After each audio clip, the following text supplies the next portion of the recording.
Welcome to Live Breathe Film, episode 93. You're here with Corey, Doug, and Murph. Thank you for joining us. It's been a while since we've been together, but we are happy to be back. Today we'll be running down how the box office has performed this fall before the holiday season officially begins and after the writer's strike hampered September, October, and the first 2 weekends of November. But thankfully it is finally over and actors can go to full-on promoting their films, and hopefully we see a major uptick because the box office has been bleak so far. And then stay tuned after that as we discuss season 2 of Loki, which just wrapped up.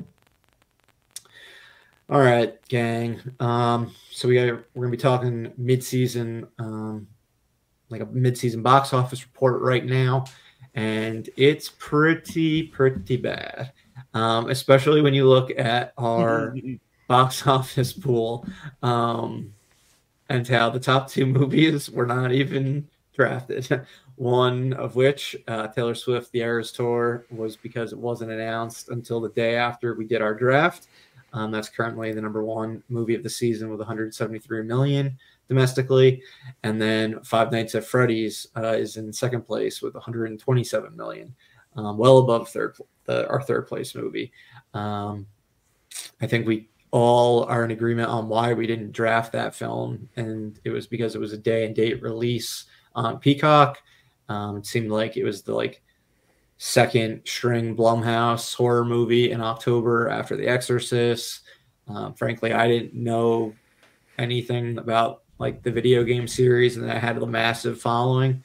Are we in agreement? Is that why you guys didn't draft it as well? Corey, it seems like you kind of just have a hatred towards this video game franchise. Did that play any sort of a part into you not drafting it? Yeah, no, it definitely did. I was definitely blinded by my hatred for the video game franchise, but it does have a huge following. I did think that the movie was going to be successful, but the day and date, I figured that the fans of this series would just be watching it on Peacock. Mm-hmm. They wouldn't actually go to the movie. So that was a complete miscalculation on my part. Because if it was just in theaters, I definitely would have picked it, because I had a feeling that it was going to be successful, but not in theaters. So yeah, I also didn't like the Halloween weekend release date, because that's not typically a great weekend to release films, because people are going to Halloween parties and doing plenty of other stuff. But yeah, I mean, and they typically fall off a cliff after weekend 1, which is what it did. But Five Nights at Freddy's had such a massive opening weekend of $80 million that, despite the fact that it dropped 70-something% in its second weekend, it's still well over 100 million at this point, and doing better than, at this point, well, it's double my box office at this point from the movies that I've had released. So it's a shame that none of us picked it, but it is what it is.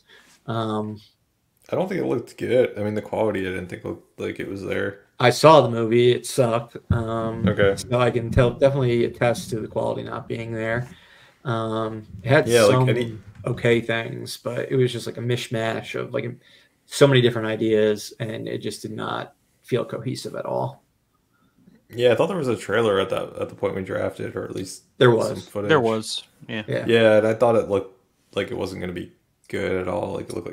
Thought it looked like trash. So that was kind of made me reluctant to take it. And the day and date was just kind of confirming that the studio thought it was trash. Yeah. So yeah, a lot of reasons for why we didn't draft it, but ultimately it was a mistake based on when we go into our movies later. You'll see even more of why it was a mistake. But then, yeah, other than that, I mean, The Equalizer 3 was something that came out Labor Day weekend. It counted towards the summer box office pool that we did, but had that counted towards the fall, because it is a September opening, I mean, that'd be the third biggest movie of the fall so far, with 92 million. So it just goes to show how weak this fall has been so far. And then for going back to actual movies that do count towards the fall season, Paw Patrol: The Mighty Movie also joins Taylor Swift and Five Nights at Freddy's in the top 5 for the fall so far, and it's another film we didn't draft. That's at 65 million. But that's because it wasn't available, right? That, We didn't have that it on the was list. one that we didn't have on the list. It was an oversight. It wasn't on like the Wikipedia movies coming out this fall. Yeah. So we only had one movie in our defense that we actually missed out on. That was eligible. Yes. Yeah. One was a mistake on our part. One was something that wasn't announced yet, and one was just a straight up blunder on our end. But it's unfortunate because what are we looking at? $190 something million on the table between Paw Patrol and Five Nights at Freddy's. I mean, right there is more than Doug, your movies have made so far. It's way more than my movies have made so far, and it's just a little less than Corey's movies have made so far. So, it is what it is. But never would have thought Freddy's would be Blumhouse's major hit over The Exorcist this fall. That was pretty shocking. Like double the gross, and it's still going to widen as the next couple weeks go by. But that's it as far as the biggest movies and the ones we didn't draft. Now let's look at some of the movies we did draft and that were ultimately kind of disappointments. We'll start with the most recent film, The Marvels. That opened this past weekend. It opened the day after the writer's strike ended. So it really was like, all right, we need to like get our actors to market this like last minute, like not an optimal way to market a film.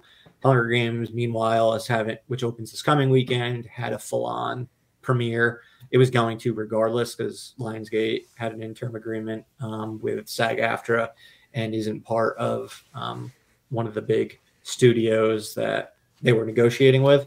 But now movies like Wish and other things coming out were able to have their actors attend. Even though Wish might have had their premiere right before the actors strike also. Not positive. But yeah, either way, The Marvels just had the worst opening in the MCU's history, both domestically and worldwide. This is Wish didn't premiere yet. Adjusted and unadjusted for inflation. Sorry, what did you say about? Oh, never mind. You're right. The Wish premiered on November 8th. Wish premiered on November 8th, which was right before the strike ended, right? The strike ended that day. I was gonna say, didn't it? Yeah, it ended either that day or the night. Like that night. So they might have maybe. I think they just had production, like the directors. Like November 9th. I think they just had directors and writers there, if I'm not mistaken. Yeah, that sounds right. Well, that sucks. Yeah, definitely a bummer for like the actors and stuff to not be able to promote these. But yeah, man, The Marvels, like the fact that its opening was not even $50 million, it was like 47 million, 8 million lower than The Incredible Hulk, 10 million lower than Ant-Man, which were the previous lows in the regime, both from the pre-Disney MCU era. Actually, the only lone release from Universal from the MCU, and then Ant-Man being the lowest in the Disney MCU era. And then when you adjust for inflation, I mean, it really spreads out the difference between the Marvels and anything else. So what do we think? This was something that I drafted. I had the wraparound pick, so it was my second pick, if I'm not mistaken. Or what did it? No, Corey, you had the wraparound pick. Doug, you had number 1 and I had number 2. So this was my second. This was my second pick. I picked it with like the 5th pick in the draft. What do we think is the reason for its very poor performance so far? Do we think was a confluence of plenty of aspects? Is there something specific to pinpoint it to? What would you guys say? I think it's a combination of a bunch of things. Strike, people, moviegoers not really having a connection to Brie Larson or Miss Marvel or Captain Marvel rather. I don't think the trailers, the marketing in general was pretty poor overall. Yeah, I think agreed. there's other things too that I'm not even mentioning, and I think it all just kind of snowballed. Yeah, the whole Disney Plus transition to live action with two of the three Marvels doesn't seem to be working so far. With Rambo coming from WandaVision and Ms. Marvel coming from Ms. Marvel.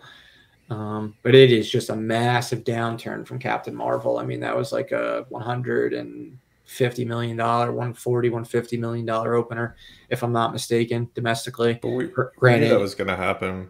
We knew there was going to be a big fall. We knew the Captain Marvel had a bigger opening than it would have because it came out in between Infinity War and Endgame.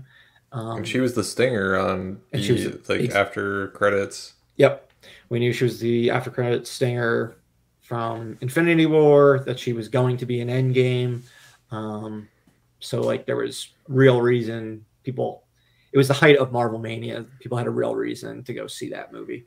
But yeah, it just seems like everything that could possibly have gone wrong has gone wrong. I still superhero fatigue. Do believe it's a real thing. I think people are getting more picky and choosy with which films they choose to see.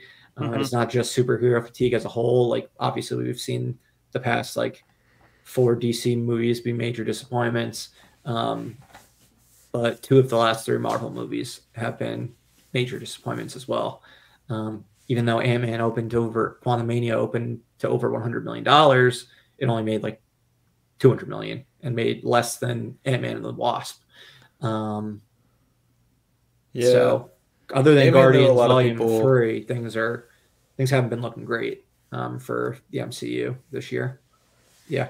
What were you gonna say? I was just gonna say Ant-Man was different because Ant-Man was playing up the Kang piece of it. And so a lot of people were like excited about Kang and like what that would mean for Marvel, and they kind of like, I think a lot of people were excited about it because of Kang. I think the Marvels, you have Brie Larson's Captain Marvel is like the most established character out of the 3. One established in a TV show, and then both 2 others established in a TV show. One had her own TV show, and the other one was like a side character in a TV show. Who was previously like a child in the original Captain Marvel movie. Right. So, I mean, I don't know that anyone had a real connection with any 3 of these characters enough to go out and see this movie. And then there was no... Outside of having a connection with the characters, there was no reason that Marvel gave audiences to have to go see this movie. The marketing didn't really seem to push towards anything important happening or compelling happening in this movie. Until the like last minute throw everything at the wall trailer, where you could tell they were just in full panic mode based on tracking. Yeah. Of like, what do people like about these? Let's just throw Tony Stark and some footage from Endgame and Steve Rogers in the trailer and Thanos. Yeah, it was just none of which are in the movie at all. Right. Yeah, I mean seemed pretty clear that that they wouldn't be in the movie. So I mean, just felt kind of desperate, and then they had to tease, a new character appearing at the end, which I don't know. Yeah, I just don't think they gave any audiences a reason why this is a must see, or that they should go flock out to the theaters and see this movie. It just kind of felt like I think you either have to go based on the character itself and the story being compelling, or it has to be essential to the story they're telling. And I don't think they made either of those, at least in the marketing, seem like that was the case. Yeah, well, this is now Marvel's 7th sequel in a row.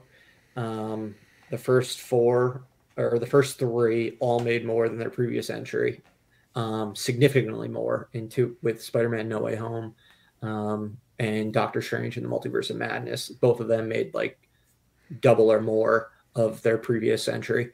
Then we've got Thor: Love and Thunder, which just kind of squeaked by. Thor Ragnarok basically made similar numbers adjusted for inflation. With Spider-Man No Way Home, we had the clear nostalgia factor of bringing in everyone from all the previous Spider-Man series, which made it like an event. Then with Doctor Strange, they kind of made it seem like it was going to be bigger than it was for the universe as a whole, and like this and the multiverse saga, which it really wasn't. Love and Thunder kind of did its own thing, but then ever since then, we've had Black Panther: Wakanda Forever, Ant-Man and the Wasp: Quantumania, Guardians of the Galaxy Volume 3, and now the Marvels. Black Panther had a $250 million downturn from the previous entry. Granted, they lost their star, so it's completely understandable. The fact that it did what it did is very impressive. I think that movie would have done way better had Chadwick Boseman still been around in that role. Agreed. Yeah. Something they couldn't control, something tragic and unfortunate. Quantumania made a little bit less than Ant-Man and the Wasp. Should have made a ton more based on its opening weekend. Guardians of the Galaxy Volume 3, lower opening than expected, but ultimately made it right in between Guardians 1 and Volume 2. So it was ultimately looked at as a success, but now the Marvels is, the first one made, I'm going back to it, $427 million. This is going to make 100 and I don't know what. Based on all the negative press, it probably won't be making much more than 100 million. Unless word of mouth just somehow. I think it's out there, but no one's seeing it. So it doesn't seem like even though the word of mouth is relatively positive, doesn't seem like it's overcoming the. It's not overwhelmingly positive. It's just like it was good. Or, like its cinema scores and been in line with the Phase 4 or 5 movies for the most part of like a B, in that B range, which is not something that the MCU used to get in phases 1 through 3. I think Dark World was the only one to have a B in the entire Infinity Saga. So, and now it's kind of becoming the standard. So it's definitely not going to have that word of mouth. It seems like people are just telling people you can wait and see it on Disney Plus. Like it's not essential. Go watch the post-credit scene online and you'll be fine. But even just going back to like the marketing, I was thinking about this earlier. From the first teaser trailer, like now thinking about it, like they really did not have, they didn't really not have any confidence at all in this movie doing well. Like from the very beginning, like they didn't really market it that well. The trailers I feel were not really that interesting. Obviously, it could come down to the movie itself. They just didn't know what to do with it. The trailer is the movie. Like that's the tone. So I don't really blame the marketing because if they had done something, the last trailer is not that was the desperate. movie. That was desperate. And if they had marketed it that way from the start, like, that would have been fucked up. Because the teaser trailer and the full trailer is the movie. That's the tone you get. And then they just did a complete 180 with this final trailer that came out the week of. They just tried to make it seem like epic. They like clearly showed like anything that was action spliced in with like the old Endgame footage and just were like, this is going to be an event. And you were like, wait. Yeah, no, it's not. It seems like a different movie. It's just a fun team up movie. That's all it is. Right. So I don't know. Everyone wants every Marvel movie to be like some major stepping point to the next like Avengers movie, and that's just not how they've been rolling, and people are getting impatient. Now it's up to Ryan Reynolds to come in and save the day next year. Only MCU movie next year. I think it's going to be massive. I think it's going to be big too, but it feels like it's going to be another like No Way Home type of movie where it's the event, but it's not going to it's not going to really push things forward. Right. Like it may somewhat, I don't know, but it's going to be like, assuming that they're bringing in like all the old X-Men, which is what's been rumored, or the Fox universe. Yeah. Like that's going to be that's the hook. Nostalgia again, and we're going to roll off of that. But and there's that's no clearly way what they're going for with Secret Wars. Like they're going to bring back everyone, like for this big multiversal event, and that's going to be their big way to make a ton of money. Yeah, and it'll work. Basically, anyone from Marvel for the past, by the time it comes out, probably the past 30 years, will probably be a part of that film. Yeah. But they need to start having original hits again, because they haven't had an original hit since Shang-Chi. It was a long fucking time ago. And we haven't heard a peep from him since that movie came out. There's been so many characters that they've introduced since the start of this multiverse saga that we have not seen since their first appearance. Part of it, though, like I would counterpoint that they're not setting things up too much, in that some of it is that it feels like they're sacrificing story just to set things up, but for new characters. True. Like that annoyed the hell out of me for Black Panther when they were introduced the Ironheart character. I mean, that just felt shoehorned into the story just so that they could introduce a new character. Yeah, they've done that several times. Backdoor piloting characters in so many of these projects. Yeah, whether it's in the film or in the post-credit scene. Yeah, it's almost kind of like they're taking shortcuts on introducing some of these characters, like the Marvels. Like some of the Marvel characters, where it's just like make us care about this character first. Yeah. Don't just be like, here's this new character, you're gonna see them in the new Young Avengers movie. I mean, I think kind of make us. I think people are just looking for better quality content. Yeah, I think they're looking for better quality. They're looking for, I mean, not rush jobs, which is clear that have been going on. More cohesion with everything. It's clear that, like, with them shuffling release dates around and everything, that all these filmmakers aren't in line with the other filmmakers or TV directors or writers that are working on projects. And they keep having to shift things after the fact because release dates are moving. So story doesn't necessarily make as much sense as it should have. But yeah, I mean, they need to introduce some new characters that people genuinely care about. Otherwise, they're strictly going to be banking on nostalgia for hits at this point. Yeah. I mean, if you get the Secret Wars and you're going to bring Robert Downey Jr. back, Chris Evans, and you're going to bring all those old characters back, then sure, people are going to care about it. But yeah, bring Tobey Maguire back again, Hugh Jackman back, like everyone. But I don't know if there's anyone that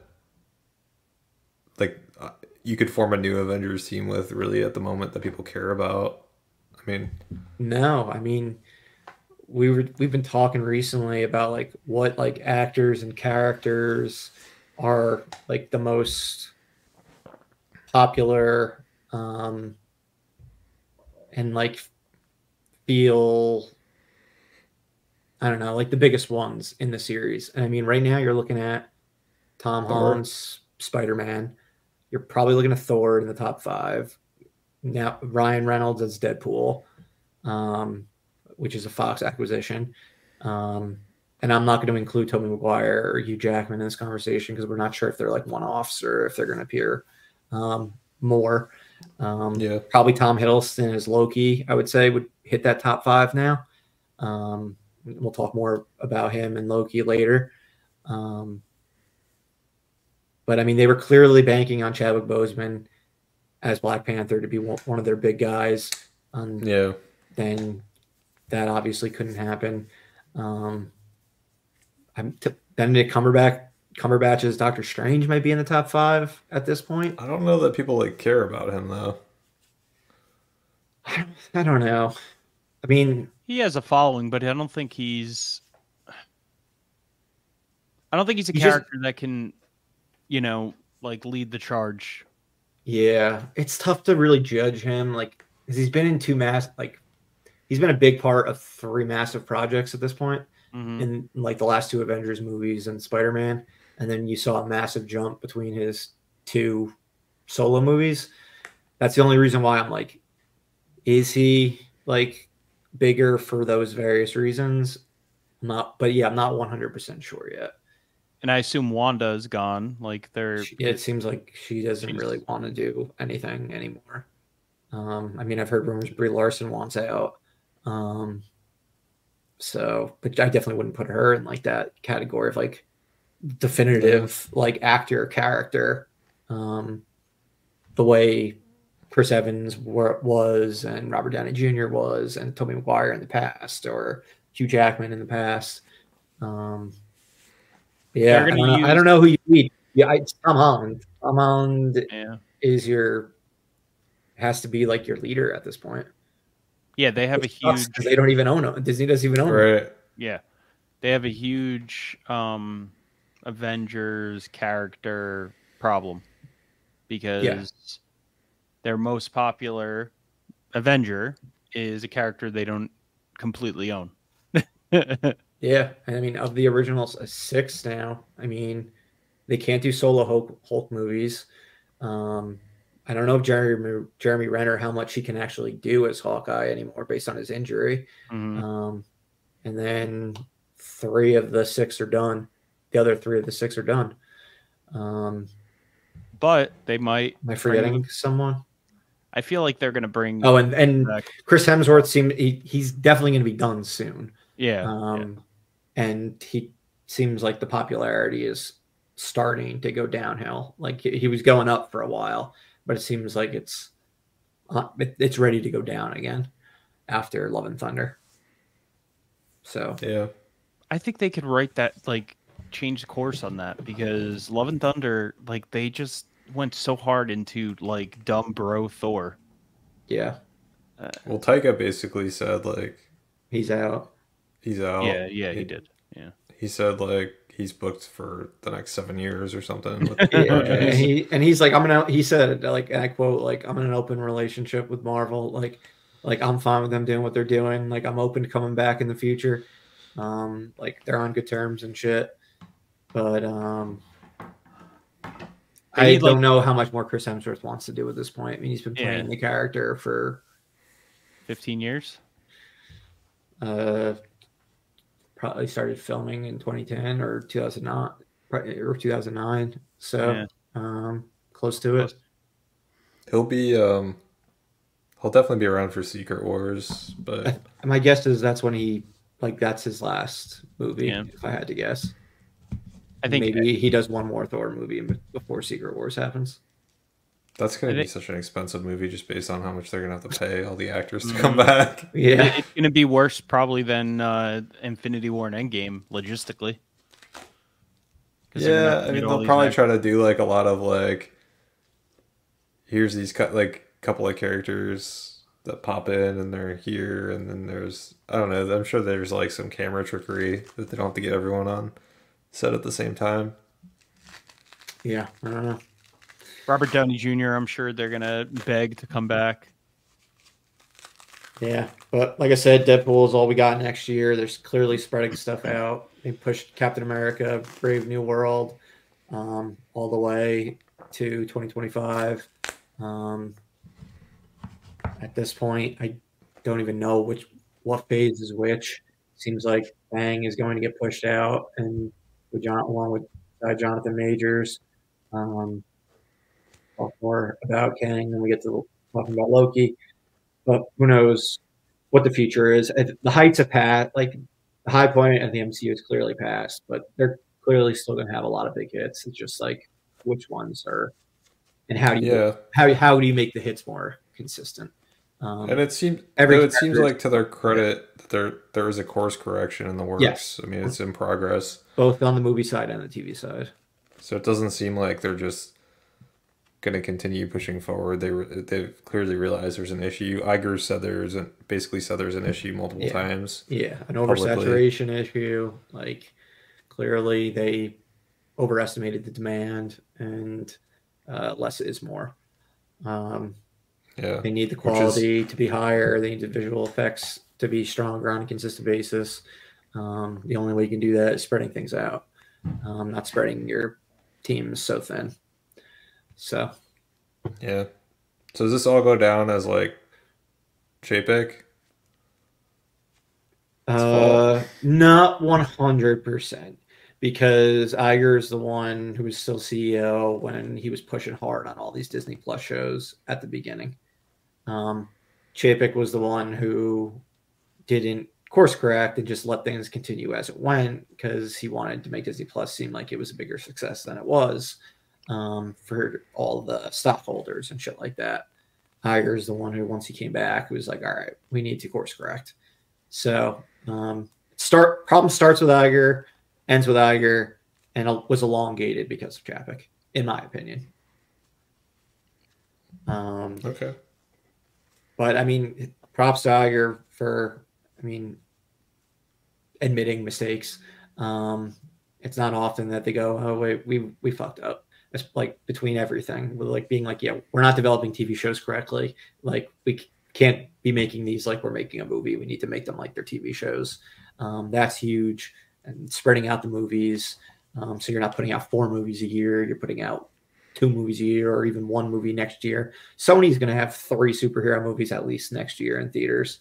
Going to have more than DC and Marvel Studios combined, most likely.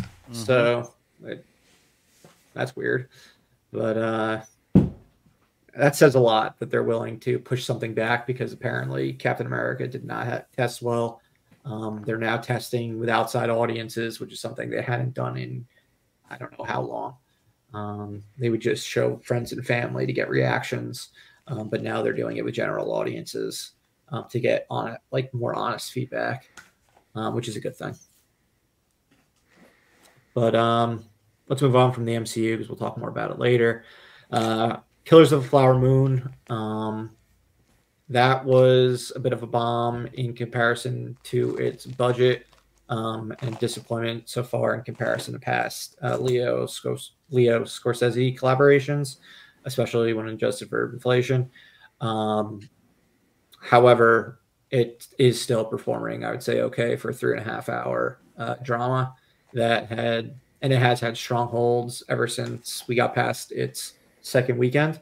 And it really has to be looked at differently than something like The Marvels, which is like another movie with a $200 million budget, because this is being pushed from a tech company that is only using its theatrical release as essentially, the budget of the film as marketing to get people into its ecosystem and get people onto Apple TV Plus. It'll probably be on Apple TV Plus before the year ends. I think we were talking it could be on there as early December. Napoleon's going to be a similar situation. Apple's clearly trying to just work with top tier talent and give them kind of carte blanche, in order to have a hold on award season and get more upscale audiences to invest in Apple TV Plus and the Apple brand, because that's Apple. It's a luxury brand. So while its box office ain't great, we'll talk. I have it on here after this past weekend. It was at 60 million. It's going to be the lowest grossing of all of their movies together, unadjusted for inflation. But for what it is, it's a very different situation than the Marvels and a lot of these other movies that cost $200 million. It's more similar to The Irishman, where Netflix threw $200 million down to work with Marty, despite the fact that they didn't even have any intention to put the movie out in theaters, other than a very limited release. It was all about the award season and getting people onto Netflix, a certain type of audience onto Netflix for watch time and whatnot, and maintaining subscribers. So, 2 of the 3 of us have seen it. It's definitely a 2 thumbs up movie from me. It's not my favorite of the year. It was my most anticipated of the year. You won't see it at my number 1 spot when the year ends, but it was a great movie. And I think well worth everyone's time. The 3.5 hours don't feel like 3.5 hours. And like Corey and I have discussed in person, like it's a story that hasn't been told. If you can watch a 3.5 hour movie about Navi and like a fake alien species, you can handle a 3.5 hour historical drama about an atrocity that took place. That at the same time, it's important to know, and yet it is still an entertaining film with fantastic performances from Leo, Robert De Niro, and Lily Gladstone in particular. Mm-hmm. So, we'll see how it does come award season, but yeah, I think everyone is not looking at it as like a major bomb because of all the various things I discussed. Doug, I'll be looking forward to hearing your thoughts on the film when you eventually catch it on Apple TV. Yeah, I'm sure I'll be like, it was good. Yeah. Period. Bro, he'll be quite the review to hear from you. Yeah. Yeah, exactly. Sure, I won't love it, but I think it was good and well made. That's what I'm expecting. Exactly. But before we get into each of our individual box office performances so far, and as far as the pool goes, I'll run through the current top 10 for the year or for the fall. So at number 10, we have The Creator with 41 million. Doug drafted that one. Number 9 is A Haunting in Venice with 42 million. Again, Doug drafted it.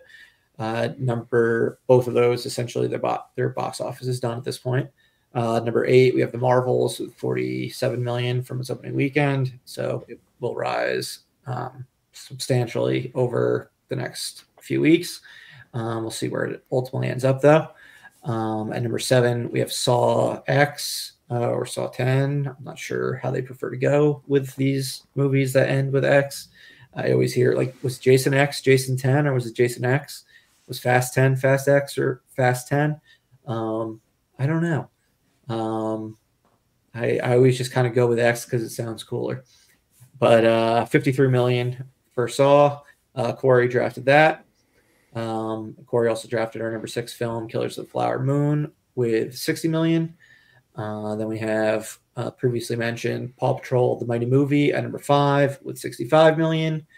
The Exorcist Believer, also with 65 million, drafted by Doug and going to be usurped by Paw Patrol, if not already. Well, then definitely this coming weekend. Number 3, The Nun 2, drafted by Corey with 86 million. And then our number 2 and 1 movies previously mentioned, Five Nights at Freddy's with 127, and Taylor Swift The Eras Tour with 173. Both of those are going to continue making money. Nun 2's box office is done. Exorcist Believer still making a little bit of change.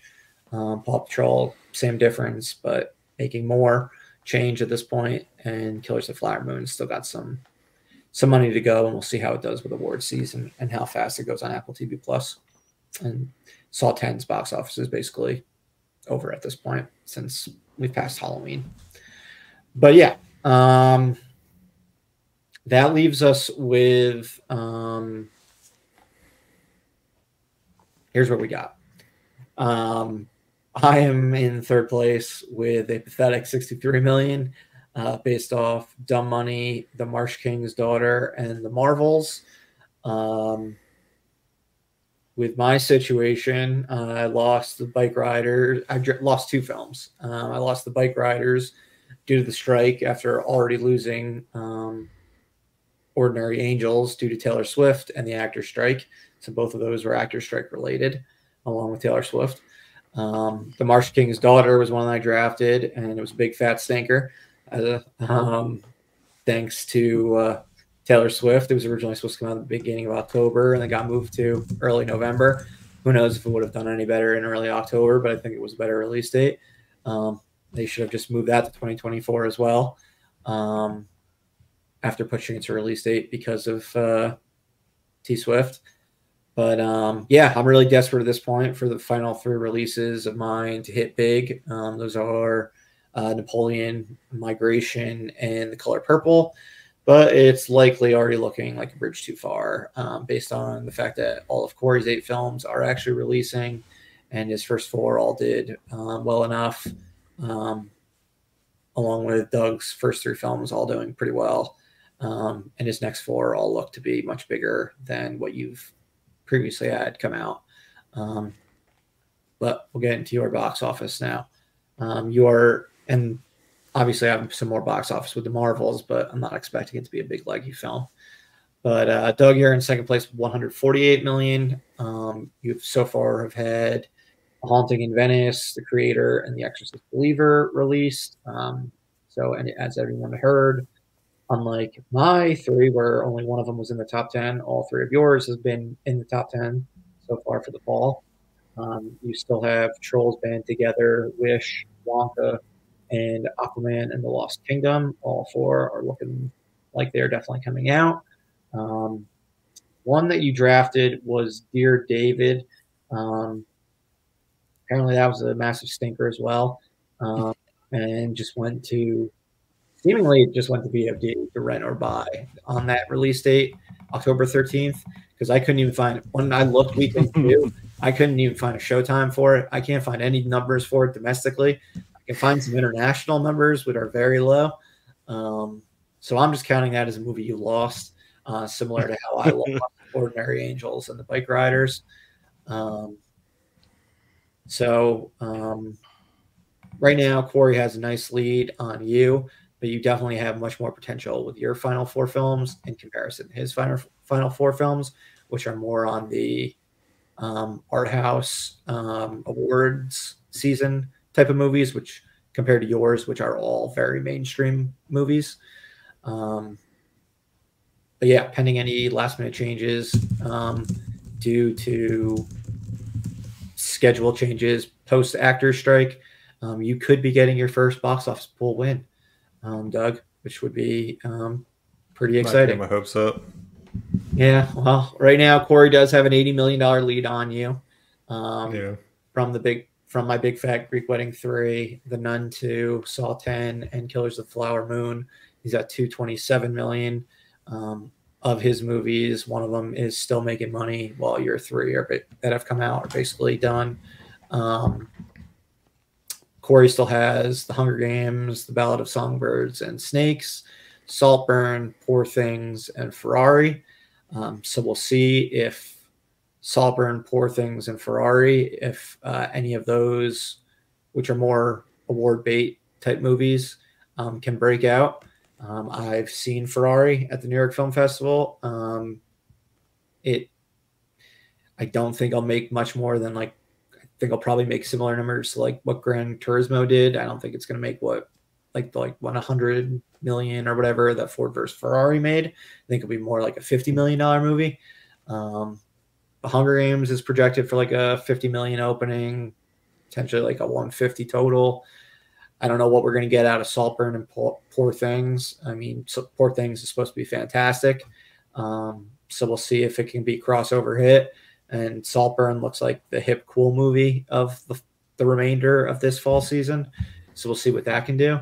But I mean, your movies, Doug, are kind of general audience, all should be hits, with Trolls 3, Wish, a Disney animated movie, Wonka, which is known IP, and Aquaman, which is DC.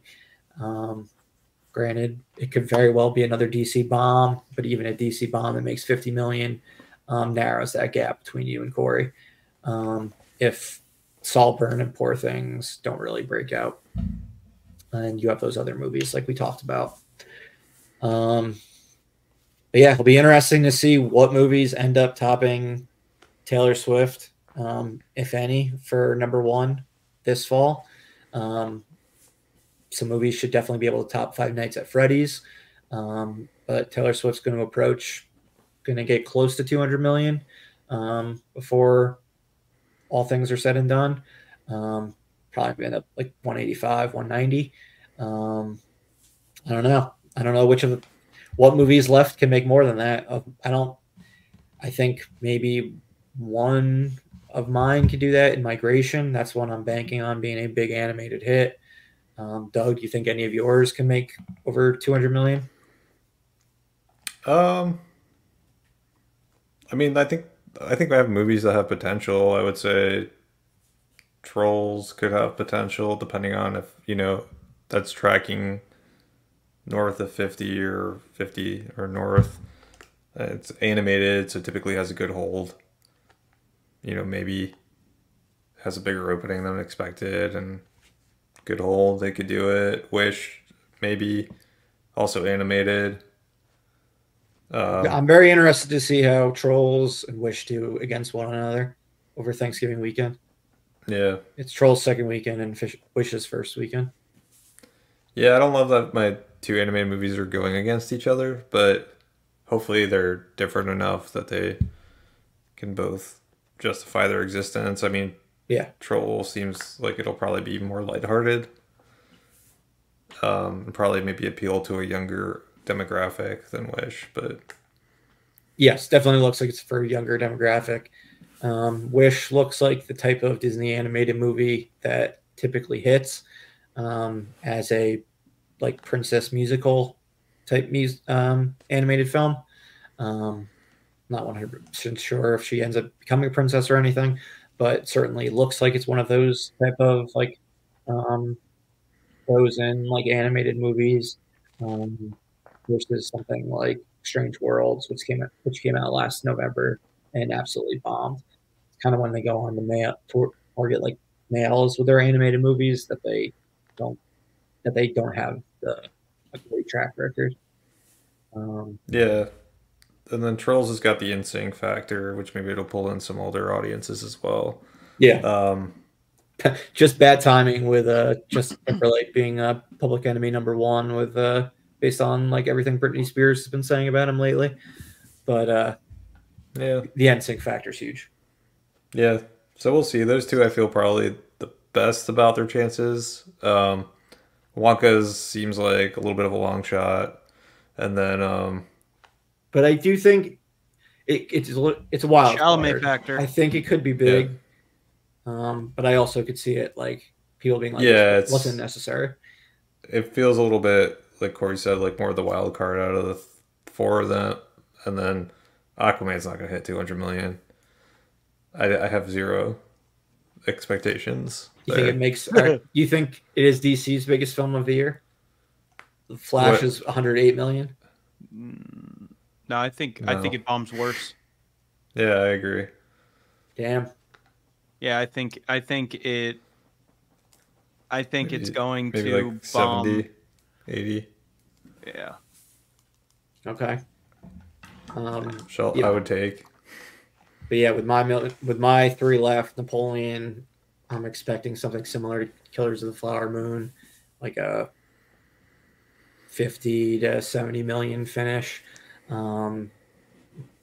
Migration, I'm hoping as the lone animated movie in like around Christmas that it just like kills it and breaks out. Illumination has a pretty big following at this point with both original and sequel material, so we'll see. I didn't know Mike White wrote it, White Lotus, so that's kind of it should be a good movie at least. And then The Color Purple, tickets have already gone on sale, which I think is pretty crazy for that one. But I don't know. As a musical in December, they've been hit or miss in the past. If it's like an awards contender as well, if the quality's high, I could see it like being pretty like making over 100 million. But yeah, the only one I could see making over 200 would be Migration, as far as mine. But Corey, how about yours? What are you thinking? What are you forecasting? You think you're going to hold on to your lead with all things, when all things are said and done? I think it's very possible. I imagine it's going to be close. Hunger Games is definitely the one that I think is going to end up making the most, coming closest to 200 million. But it's hard to say. I mean, if it hits, it definitely could. I mean, it could hit 200 million. The one other one that I think is going to be a hit, but I don't really know how big of a hit it's going to be, is Poor Things. I think that movie's going to be there's going to be a lot of different audiences that are going to go and see it, but I don't know how high it'll go. It's definitely not going to be close to 200, but I could see it hitting like 120, 100. That would definitely be big. For that type of movie. They'd be thrilled if that happened. Yeah. No, yeah. For that type of movie, it'd be huge.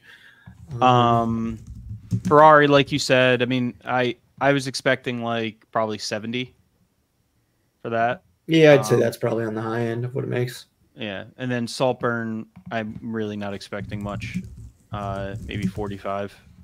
So Hunger Games was the one that I originally thought was going to be, the biggest hit, and I think that's still probably going to be the case. Yeah, because you did Killers of the Flower Moon and Hunger Games back to back. Mm-hmm. So yeah, I definitely see Hunger Games being your biggest movie of everything you drafted. Doug, your biggest movie, I don't know which it is, but he has a couple options. But it is yet to come out. Yeah, I definitely see it being Wish. And at this point, I would say my biggest film is yet to come out, just because of two of them did terrible, and one of them is a major disappointment. So I think two of them have a chance of making more than the Marvels. But yeah, it shows how much it sucks when you lose movies. I didn't experience it in previous drafts, like Doug, you've experienced in the past, JP experienced, I believe, Corey, you may have experienced. I was always lucky during the COVID era that my movies came out. That's a lie. I lost one movie, but last fall, but I still won that one. But yeah, losing two movies makes a big difference. And even you, Doug, losing one makes a difference if it comes out to being a really close battle between you and Corey at the end. The one for any one of us could have been Five Nights at Freddy's. So yeah, exactly. Could be a huge difference. Yeah, if one of us chose Five Nights at Freddy's, instead or if Paw Patrol was on the list, like that's 60 million, close to $70 million. Yeah. That's huge as well. So it's going to be a close one. But Hollywood movie theaters, Hollywood, now that this actor strike is over, the writer strike is over, they need to have some fucking hits this fall because they really got two miracles so far. Hollywood didn't get a miracle, the movie theaters got a miracle with Taylor Swift, and then movie theaters got a miracle with Five Nights at Freddy's too, because and Hollywood, because I don't think anyone was expecting what it grossed. So yeah. So yeah, we will keep people posted. If we do an episode next week, we'll be able to talk about the Hunger Games and Trolls Band Together, because both of them open this coming weekend. If we don't do an episode, we'll definitely do one the following week. And at that point, we'll be able to talk about a lot. We'll be able to talk about Hunger Games, Saltburn, Trolls, Wish, and Napoleon. So things are about to heat up big time. But that's all we've got today regarding our main topic. So thank you for listening. Please follow us on Instagram, Facebook, and X. Subscribe on Spotify, Apple Podcasts, or wherever you listen to podcasts. We're basically everywhere. But before we completely wrap things up, let's talk about Loki Season 2. It just wrapped this past week. Same day the Marvels came out. Also, probably not great that Marvel gave itself competition with a supremely more anticipated and important project with Loki Season 2. But we are going to talk spoilers about this film, unlike any of the ones we've talked about previously. Well, this is a TV show, but we are going to get deep into spoilers. But yeah, let's talk about the season as a whole. The finale, where we see things going from here with the character of Loki, and then the TVA with Kang. And yeah, like I said, we're talking spoilers, so we're essentially talking about what was also the series finale of Loki. They haven't officially announced it as a series finale, but it most definitely was. As you'll remember, when Loki season 1 ended, it ended with saying season 2 was coming. It ended on a cliffhanger. This one was wrapped in a bow as an ending and gave an epilogue and everything like that. I mean, we may see characters return, but it will be in a different form, and in different projects. Yeah, what did you guys think? Doug, I want to hear from you first, because you've been the hardest on both MCU television shows and Disney Plus television shows as a whole. Yeah, so I don't think it wasn't a perfect season in that I didn't love every episode or every choice throughout the season. I like Jonathan Majors' choices with Victor Timely. I thought were a little odd. Just like the episode that really focused on Victor Timely, I thought like I didn't love just because I found him kind of distracting. Which I think Jonathan Majors with some of these Kang performances or Kang variant performances, you either love it and you love what he's doing, or it's a little too much. And I think people fall into different camps on that. I think I was in the one where like this character was a little like too exaggerated and kind of seemed like a little cartoony. That works later on in the season where he's turned into spaghetti a million times because I didn't really care about the character. And so it was more like humorous to me that they were doing that. But I would say as the season progresses, especially like episode 4, 5, and 6 is when for me the show really comes together and really starts doing its best stuff, with 5 being the penultimate episode, which kind of sets up a really interesting oh shit moment where Loki can control his powers. And Yeah, like, what is he gonna? He's been time slipping throughout the season. Yeah, he's time slipping throughout the season. Episode 5 is when he finally figures out how to control the time slipping to his benefit, and so it sets up an episode 6 that's really could be really interesting. I would just say I went in with really low expectations for how they were going to do it, how it was going to conclude, and it just episode 6 just blew everything out of the water for me. I loved everything about the episode. I thought that captured there was a lot of like nods and inspiration from movies that I really enjoy that have to do with time travel. It was a time loop. It was a Groundhog Day, Happy Death Day, whatever you want to call it. Happy Death Day, Back to the Future. Mm-hmm. Even like the model reference, like Ouroboros is talking about the model he made and not being to scale, like was very clearly very Doc Brown. A Doc Brown Back to the Future reference. You had so do you kind of like a Miss Minutes had like a Jurassic Park moment where she kind of was like yeah. Mm-hmm. So it just kind of felt like they threw it, like it was kind of like a little bit of a love letter to some of my favorite movies.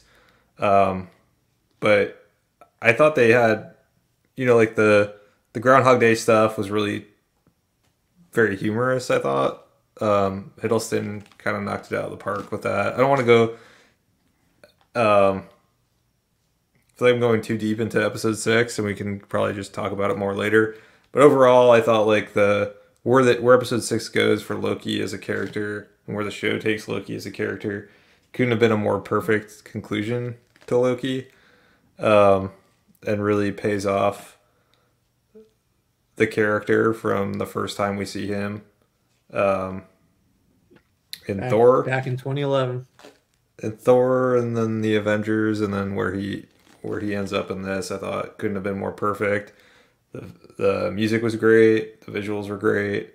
I really loved episode 6, and those last couple episodes, and especially how well they stuck the landing with episode 6, elevated that entire season for me, where I'm going to probably go back and watch it, and I'm probably going to like the prior episodes more because of how much I liked how they ended it.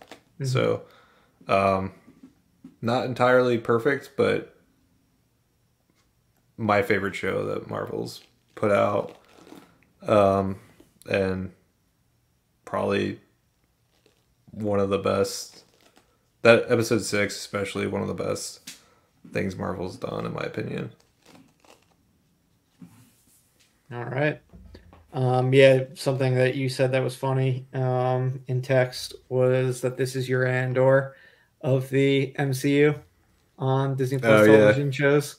Yep. Which it just felt. It is. Yeah, it just felt more elevated than all the other stuff that they put out. So that's kind of why I did that. Or why I said that. Yeah, no, the writing is better. The acting is better. It just seems like they're telling a story in a more like a television show and in a satisfying way. Like with various character arcs and whatnot, and not just trying to set up something else. As much as it potentially sets up other stuff in the MCU, like it very neatly wraps things up for this show. I think both seasons did an incredible job of their finales, and both seasons didn't end with some stupid fucking fight or some beam of light coming down from the sky. It was largely conversational. The highlights of both finales were conversations between people, and then Loki ultimately making a huge sacrifice, which didn't require anything but walking dramatically and great swelling music, and just making a major sacrifice, putting himself above everybody, like putting everyone else before him. Like he clearly made it like established in the previous episode that what he cares about, like at this point, is like friends and like doesn't want to be alone. And like he puts himself in a position where he's completely alone. But he just saved all his friends, which was great. And he now has his throne, but it's not a throne for any sort of evil or anything like that. He's watching over and protecting everyone. I just thought it was done beautifully. And yeah, I mean, it was no secret. If anyone who's been listening to this podcast for the past 2 years has heard me say up and down that Loki is far and away my favorite of the MCU TV shows. I mean, at this point, it's safe to say it's my favorite MCU project that they've done in the multiverse saga so far. Whether it's in a movie, a special presentation, or a TV show. Like Tom Hiddleston, Loki, he has become like so high up on like the actor character. I can't see anyone else doing it. Granted, Loki has so many variants on the show, and they all did Loki cool in their own way. Man, Tom Hiddleston is Loki, and like I could just keep while I'm watching project after project, but he just did so many things. Kind of at the end of his time for now. But yeah, he's done so many things, and he kept the role fresh. Like and Marvel like made sure things stayed fresh for him, similar to the way that they've kept things fresh for Chris Hemsworth. How he's like done things differently, and when things eventually get stale with Thor, they change up Thor. It's been the same way for Tom Hiddleston and Loki, and I think that's why it seems like they're more grateful and happy to be part of Marvel and like just keep on going. while other people are like get burnt out and are like, all right, I'm ready to cut it.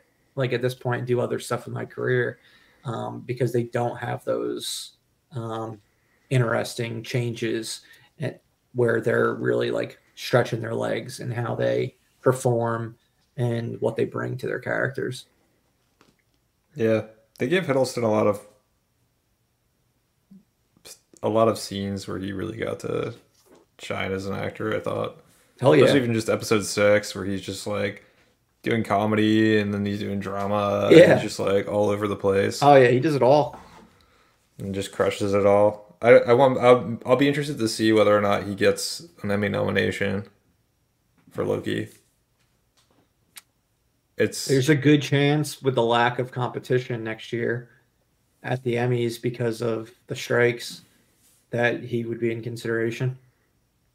I at the moment think he should be in consideration for how well he did. I put him on a list of one of the best performances of the year on TV, and that includes stuff from that go into this current Emmy season as well, which has, or the past Emmy season, which we've yet to see the awards be given out.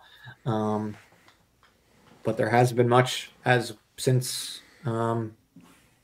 June that has aired that compares to what he's done. Yeah. And it's not even just him. Like the whole cast killed it. The interplay between like him and Owen Wilson and Ki Kwan was a blast throughout the season from episode 1 all the way to the end. Both the funny scenes and the emotional scenes, like with Owen Wilson. The only character I really thought got kind of changed compared to season 1 was Sylvie. I thought she got a lot more to do in season 1, which was kind of unfortunate. That she didn't get as much in season 2, but I guess it just is what it is. She still got some good stuff and like had important moments with multiple characters. But I would have liked to have seen some more. And like you said about every episode not being like fantastic, like it definitely ended stronger than it began. I thought the second episode was the weakest of the season. I liked episode 1 a lot more than I think both of you did, but episode 2 I definitely thought was the weakest, and then from that point on, like, just kept on getting better and better. When I hit 5, I was like, this is fucking great. Like, this is far and away the best episode of the season so far. And then season 6 lived up to it, and yeah, I'll need to rewatch the finale, but I loved it.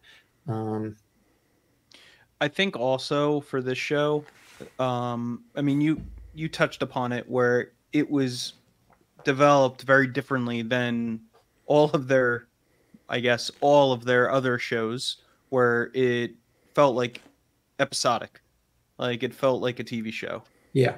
And the one thing that I really liked about it is it was, even though it got more complicated and there were more layers, like peeling away the onion as it went on, it was still a very concise story. They didn't introduce very many new characters. You know, it stuck with the same core group basically the whole time. Even in the TVA, it was obviously because it was in flux. Things were destroyed. You didn't see other people. There weren't a lot of other things going on. It was just that plot, that story that was, unfolding throughout those 6 episodes. And it wasn't very long. Like, they told that story in a very, very efficient way. So that was one thing. Other than, I mean, we spoke about this, Murph, where like episode 1 and 2, 1 I liked, I thought it was okay. 2 I didn't really care for, but then after that, it just kept elevating itself each episode. 1 I had a blast with the time slipping and like Loki having like to have continued like confused conversations with people, and then having like conversations with Ouroboros and with Mobius at different times, and like kind of getting them up to speed with what things were going on. I thought it was a lot of fun. But yeah, they didn't introduce many new characters. Like, it was really Ouroboros, Brad, and from the TVA, and Victor Timely. I think Sylvie probably lost her time to increase Jonathan Majors' time. Yeah, definitely. Which I was fine with because I didn't love her in the first season. She was good, but I thought it was fine, especially I how don't know they that ended up we. using her. I don't know that we needed to really develop Timely too much, even though they spent a whole episode Yeah, with episode Timely. We 3 was spent, just like all timely. um, other than I guess, so you can feel bad for him when he gets spaghettied, Yeah, in episode 4. and it's like a little bit of a misdirect because you think he's gonna lead to something and he doesn't really. Yeah, and I think the reason why I liked it was because the mystery with like Kang and his variants is are they all evil? Like or did some of them have more like positive, goals, aspirations? I think there are probably. I mean, if He Who Remains was supposed to be the good one, and he was fucking an asshole, as like finally revealed in this series finale, where you really saw his whole plan, and that it was all designed like for them to fail. My guess is they're all evil. Maybe. You know, they look And like they were all evil at the end of Quantum Mania right. in the post-credit scene.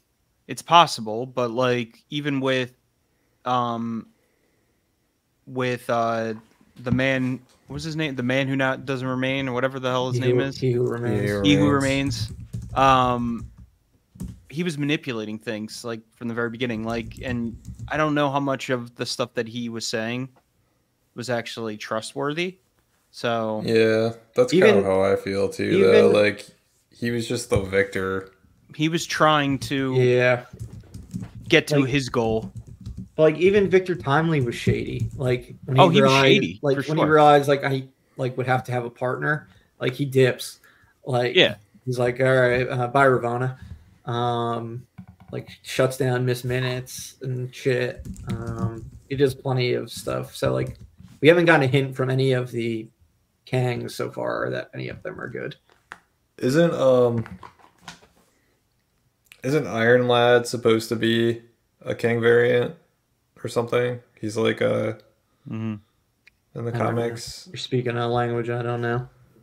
He's like a hero that wears an Iron Man type suit, and I think he's supposed to be like a younger Kang or something, Kang variant or something. So I guess that would mean there could be heroes that are variants. Yeah, maybe.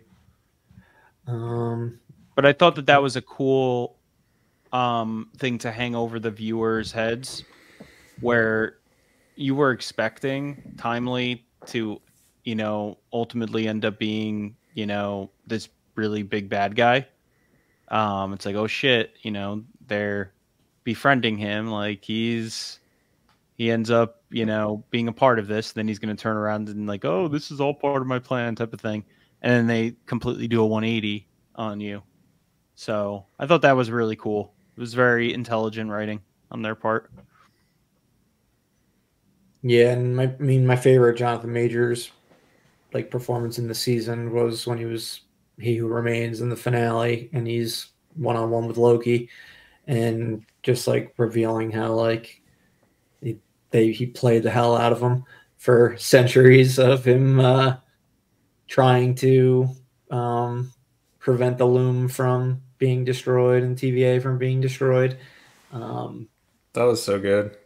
Like the whole way that like whole thing played out was just great. Where like the whole thing being He Who Remains plan all along, and him being like, "You really think I'd let her like just kill me?" Like, of course I like had to make it come back to this moment. I have a fail-safe. Yeah. Where like, he gave Loki or made sure that Loki could time slip and spend all this time mastering time and all that. And then what I really loved is the way that they played with the fact that when Loki's talking to He Who Remains, you kind of like switch out of Loki's perspective to He Who Remains perspective, based on the way they shot it, where He Who Remains, from our perspective, Loki's having a conversation with He Who Remains for the first time. Mm-hmm. But Loki clearly had that conversation with He Who Ma- Remains like many multiple times. before. Yeah. And already knew and like already mastered time. And so he catches He Who Remains off guard, and I thought that was. But they also catches the audience off guard too, because Yeah, he's not sure how many times from we've our had that perspective, conversation. yeah. So I thought that was really clever. Like they just did. I thought they just did it really really well. Like Yeah.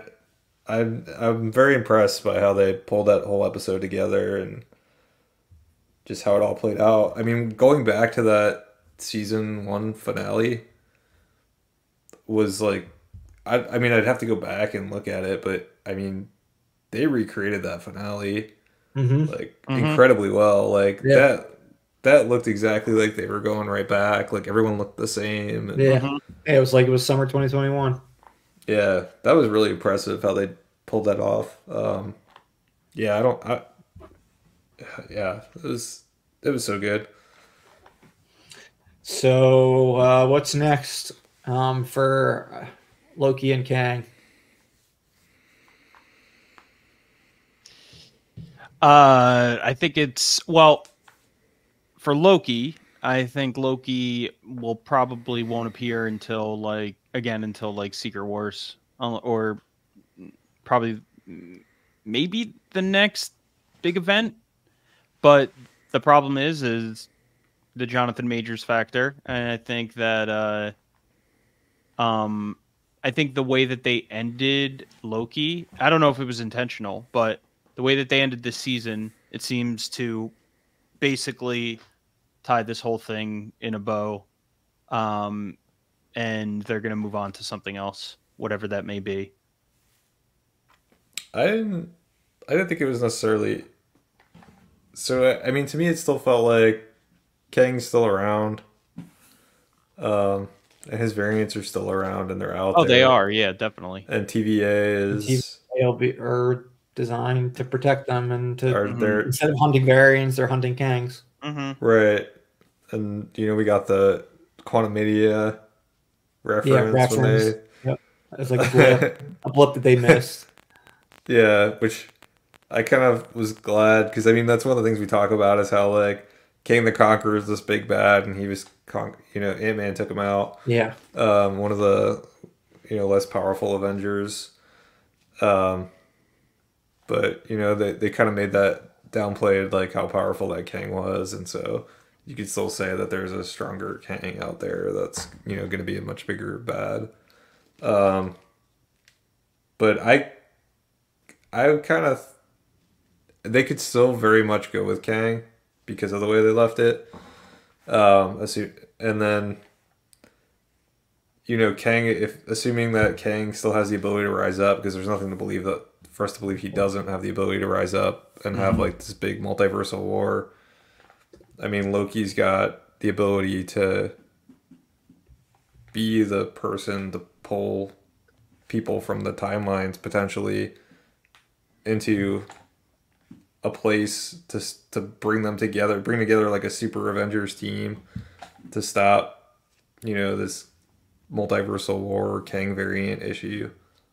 So I mean I'd love if like somehow they did that, where Loki use his newfound ability or newfound place in the fabric of time to pull in all of like the greatest heroes throughout all the timelines and just create like a super team to take out this whatever the big threat is that needs the ultimate like the ultimate. Yeah. I think he'll be utilized.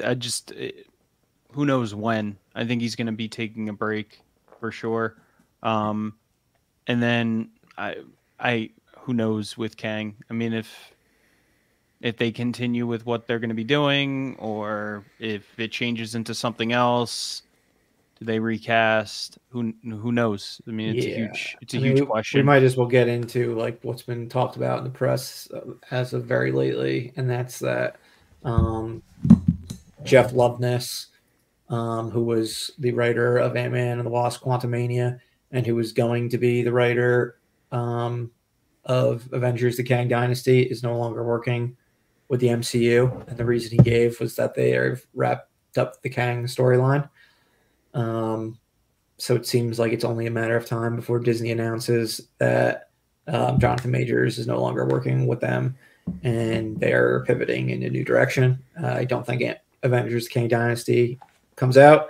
I think we've seen the last of Kang in any way, shape, or form. And Avengers 5 becomes something completely different. If they even have an Avengers 5. Secret Wars might just end up being Avengers 5, and they just do a bunch of continue making the other movies they were planning in between, or they turn Secret Wars into a different sort of 2-part movie. But they ended it in a way that where I thought they don't need to have Kang anymore. Like the TVA will take care of him, and that's kind of that. He's not exactly a character that's been beloved. It didn't help that he was the villain in Quantumania, which is one of the most, I guess it is what's the lowest reviewed MCU film, if I'm not mistaken. So it's, the performance has also been something that, I guess, not everyone is in clear agreement on. Like, you didn't like his performance as Victor Timely, Doug. Yeah, it's definitely it's not subtle. People haven't gone behind him the way they got behind Thanos. Granted, I don't think people really got behind Thanos until Infinity War. I think they were just behind the entire concept of like the Infinity Stones and everything like that, and like the potential that it had. But we've seen a lot of Kang at this point compared to how much screen time we saw of Thanos prior to Infinity War. They teased Thanos so much, over like the 10 years or whatever. It was like stingers and stuff, and like we never actually saw him until Guardians of the Galaxy, and it was for a very short bit. But he was talked about a lot and teased, like you said.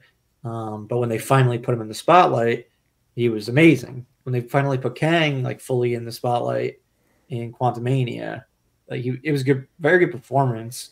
But like the fact that the movie was a major disappointment and he lost to Ant-Man, I think it really took a lot of wind out of that character's sails. And just everything with Jonathan Majors, like why continue it? Like they're clearly trying to right the ship in so many other areas. I think they know they need to do it in this area as well. Yeah, it's unfortunate. But as far as Loki goes, I do expect him to return. I think he's gonna have Tom Hiddleston's gonna have a nice break. But I think he has to be part of the end of the multiverse saga, since he's the one like God at Loki. the end of time, the god of stories who's got the multiverse in his hands. And like you said, Doug, putting everyone together would be awesome. Him getting a final scene with Chris Hemsworth would be fantastic, and them sailing off to the sunset together as actors, scene partners, would be awesome. So like I said previously, way earlier in this episode, I don't expect Chris Hemsworth to be around for too much longer. I think Secret Wars is probably the end for him. So I would like to see that. That would be the only time I would like to see Tom Hiddleston return. Otherwise, I'm very happy with the way his story ended on Loki, the TV show. Yeah, it makes sense for those two to come back together one more time, just for Thor to see where a variant of his brother ultimately winds up, and in Loki to see where his brother, they just haven't circled back together. So that I think giving them their moment would be really it would be good. I think Marvel probably knows that, and we'll probably see it. And for Secret Wars, I think those are two characters that I'm definitely interested in seeing, and I can see how those two come together, and I'll really enjoy it. I'm a little I know they'll probably bring Iron Man and Captain America back, maybe, but like that feels like a little weirder to me. Yeah. Wait, which feels weirder? Bringing back Iron Man, Captain America? Yeah, like Yeah, I know. I mean, for Secret Wars, they don't have to. They shouldn't, but it makes sense for them to for that I story. think they're going to. They're I oh think yeah, they're, no, I think yeah, they're going to they're going to fucking give Robert Downey Jr. blank check.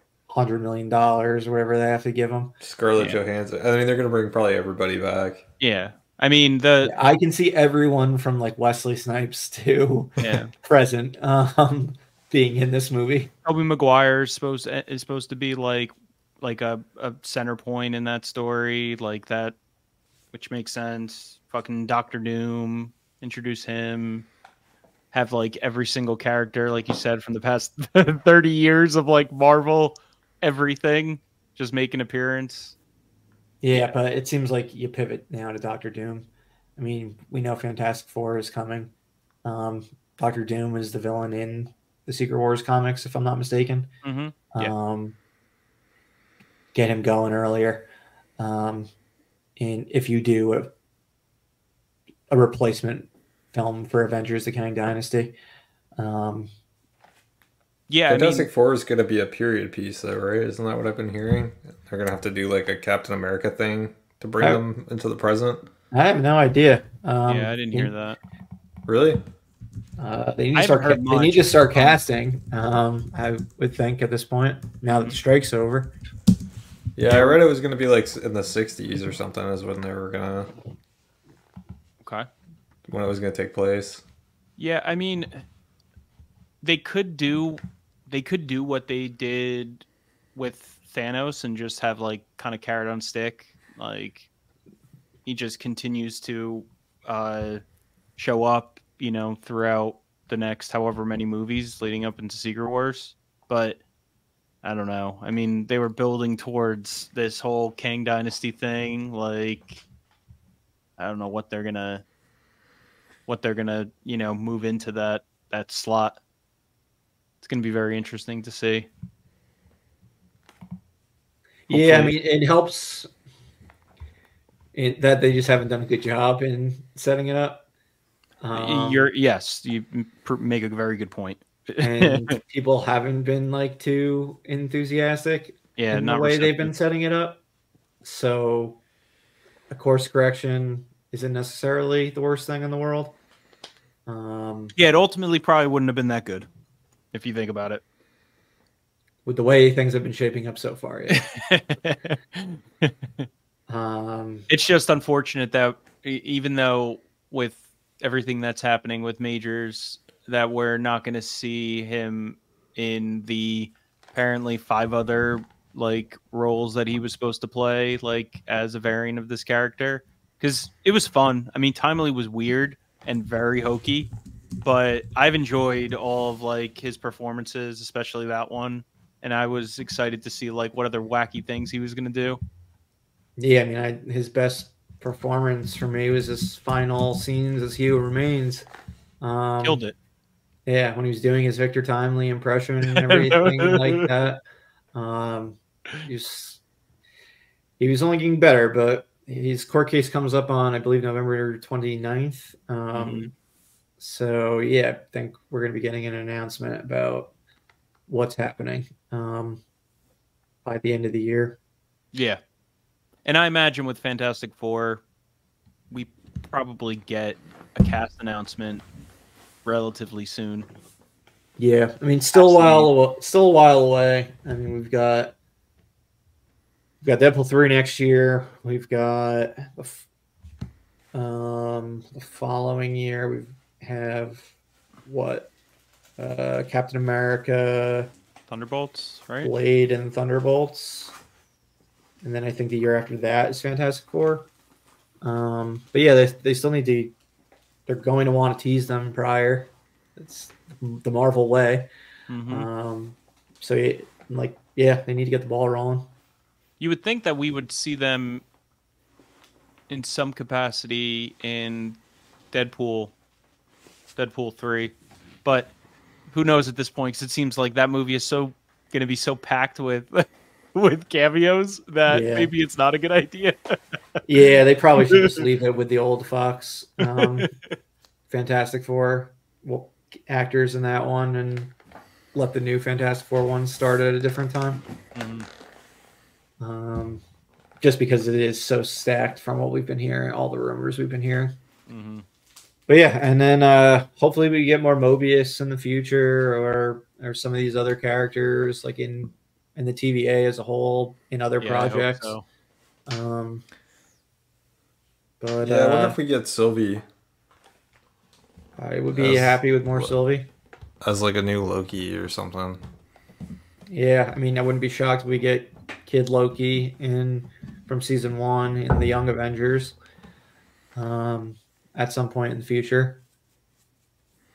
But yeah, I'd like more Sylvie. I'd like more Mobius. I'd like more Boris. The TVA as a whole. Just doesn't have to be the Loki TV show. Or a TV show at all. Yeah. So, any other closing thoughts on Loki and where the TV shows have gone? Or you see the trailer for Echo yet, Doug?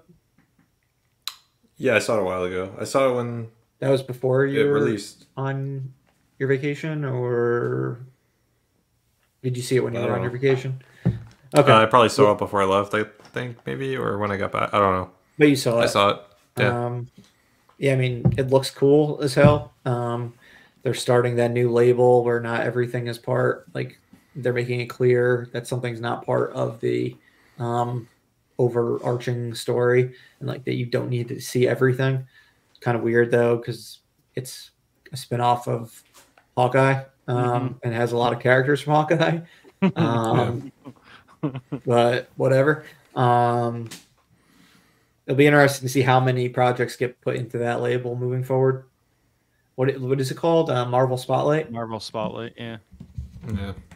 It reminds me of like with the comics when they used to do, I mean they might still do it now, but like Marvel Knights, where it was like their more like darker tone brand, but it wasn't really connected to like whatever the main story was at that time. It was kind of just doing its own thing. Yeah, it'll probably be similar to that. I know they took it out, like they took it straight from the old Marvel Spotlight comic line from like the 70s or something, where they cool. Introduce new characters and kind of be like the minor league to like see if you can move up to the majors. So yeah, we'll see what else potentially gets moved into that. Kind of felt like Werewolf by Night was should have been a Marvel Spotlight before Marvel Spotlight happened. Exactly. Like even Moon Knight so far. Yeah. Like that, it seems like the first project that was like a Marvel Spotlight thing, because it has had zero ties to the MCU, other than a couple references in it, but nothing has referenced it since. And yeah, Werewolf by Night had the special presentation title. It was the first one to get that, so it was somewhat unique. But yeah, Werewolf by Night very much feels like it should have had that Spotlight label as well. Unlike Guardians Holiday Special, which like you clearly like needed to see the Guardians movies before, where that wouldn't have fallen under that. But yeah, it's gonna be interesting to see how they course correct and what comes to be in the next few years. Yeah, that's all I got. Very happy with Loki though. Yeah, Loki was great. Stuck the landing for sure. Stuck the landing, 2 solid seasons, 12 strong episodes overall. And if not gonna, it definitely won't be the last appearance of Tom Hiddleston, because there is no last anymore. But if it in the pretend world where it was, he fucking knocked it out of the park with his the end of his arc as Loki. Yeah, no, I agree. I think he completely killed it. And I have already seen Tom Hiddleston say like, "Yeah, it's the end for now," but like he's like, on Jimmy Fallon. Well, yeah, but I've also seen him just go on like podcasters Oh, okay. thing and do interview, I guess, to promote Loki at this point. And people have, pushed him on his at the end, and he's like, kind of like, listen, like I've said goodbye to this character I thought for good, like 2 times already. He's died so many times. So he's like, I can't say like, it's definitely the end because of that, but he seems to genuinely enjoy working for Marvel Studios and his time playing Loki. Yeah. So. Yeah, the one was funny. He was like, I wrote Marvel, like, thank you for everything. Like, it's been great. And they wrote me back something where, like, you're always, like, part of the family or something. Like, he basically, That's cool. said, like, he had this moment of goodbye with Disney and then, or Marvel, and then, like, they brought him back. So, he's just like, oh. We are very lucky that they did. Mm-hmm. Yeah. Yeah, I mean, he died, I know. Died in Infinity War. Infinity War. He died in Thor: The Dark World, but it was a fake out death, like what you found out in the credits. Mm-hmm. What was the 2 times though? I mean, the Infinity War was definitely the one. He died in the first, like, what, 10 minutes? And then Endgame is where they decide to bring him back as a variant, or that he gets the cube, but yeah, that might have been like an add-on after like. And then they greenlit the TV show. Yeah, he got arrested at the end of Avengers. In Thor, he seemingly went to, like, got tossed off, I guess, the Rainbow Bridge or whatever, but then he's in the post-credit scene setting up Avengers, like manipulating Selvig, Stellan Skarsgård's character. Yeah, so maybe it was one of those, and they like changed the post-credit, they like changed their mind or something. Yeah. Yeah, it's crazy to think that the Loki... Ragnarok, he's just on the spaceship with them at the end. Yeah. It's crazy to think that the Loki in Loki, the one that we've seen, is just another variant of, of that character. How did... Since the other Loki died in Infinity War, this is the variant from that stole the cube. Yeah, he's only been in the events, assuming that the events were the same. He's only been in the events up until he steals the cube in Avengers. Yeah, wow. And this one hasn't gone through any of that other stuff. Yeah. That Anything since the Battle of New York. Yeah. Checking the dots on that now. Wow. What happens to him in between Thor: The Dark World and Thor, or the beginning of Thor Ragnarok is when he realizes that when he confronts Loki for impersonating his dad, right? And then they go visit Anthony Hopkins when he's dying. Right? Yeah. Okay. Yep. Yeah. And at the end of Dark World, he goes off, like, off world, goes to, what is it, like Grandmaster, does that whole thing. I don't remember Dark World. I saw it the end of Dark World. He's impersonating his dad, and he's booted his dad to Earth. I don't know when he goes to the Grandmaster. Does he go to isn't he there in Ragnarok? Maybe I'm making it up. Grandmaster, yes. He's in Rag. Yeah. That's after he's already been, like, running Asgard for a bit, impersonating his dad. Yes. Thor comes back to Asgard, confronts him, and they actually go see their dad. His dad dies, then the sister comes, does something, and then they both end up making it to the Grandmaster's planet, but at different time frames. Yeah.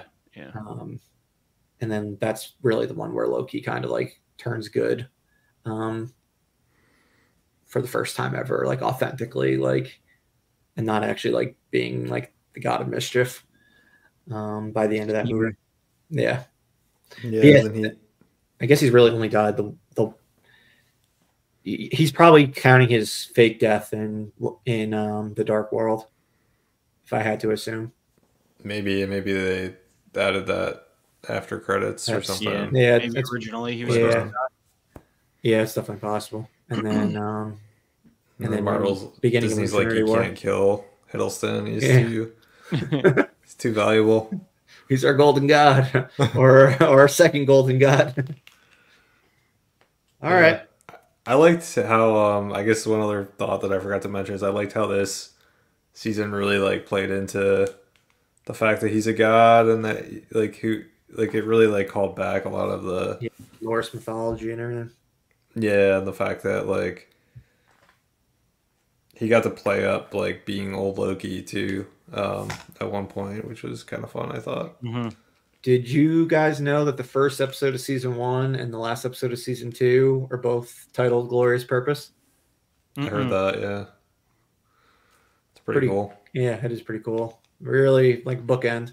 Mm-hmm. Yeah. I mean, they've like, talked about it like a book. Like season 1 was the first half of the book, and season 2 is the second half. Mm-hmm. And I think it was Owen Wilson, maybe who I read, challenged them to be like, prove you can do like an actual ending, like make season 2 like an ending, and they actually did it. Yeah, they did. Well, I don't know. Whoever was responsible, if Owen Wilson was responsible, then thank you, Owen Wilson. Yeah. But Yeah, I don't know. I mean, it was completely different. Like the writing team was different from season 1 to season 2. The directing team was different from season 1 to season 2. It obviously had some of the same writing staff and important people involved behind the scenes, but the writer of season 1 went on to do Doctor Strange 2, and he's supposed to be doing Secret Wars after that. My guess is he doesn't, but we'll see. yeah, it's cool too how like in the first episode of season 1, it's like mocking the glorious purpose because it's like how Loki always thinks he has a glorious purpose. Yeah, but he's basically a loser. Yeah, and then the end, like and then he doesn't obviously lose in the ending of the finale, and he does actually. He just has to lose everything, but he does have that glorious purpose. Yeah, and he does defeat potentially Kang. Yeah, no, he wins. He figured out a way to win. He didn't kill Sylvie. He won the no-win scenario. Yeah, didn't kill Sylvie. Didn't let Sylvie kill. Or no, he did let Sylvie kill He Who Remains. Yeah, that stuck. But he didn't kill Sylvie, and he's seemingly not letting the Kangs take over by overseeing things himself and having the TVA's purpose change, save the TVA. Awesome shit, man. Awesome. Yeah, it was good. Good stuff. Right. Well, as always, they did at Marvel. Yeah, which they don't always do, but they did it this time. Yeah, they stuck the landing on this one. That's for sure. But as always, has been Corey, Doug, and Murph at Live Breathe Film. See you again next time, film fans. Bye.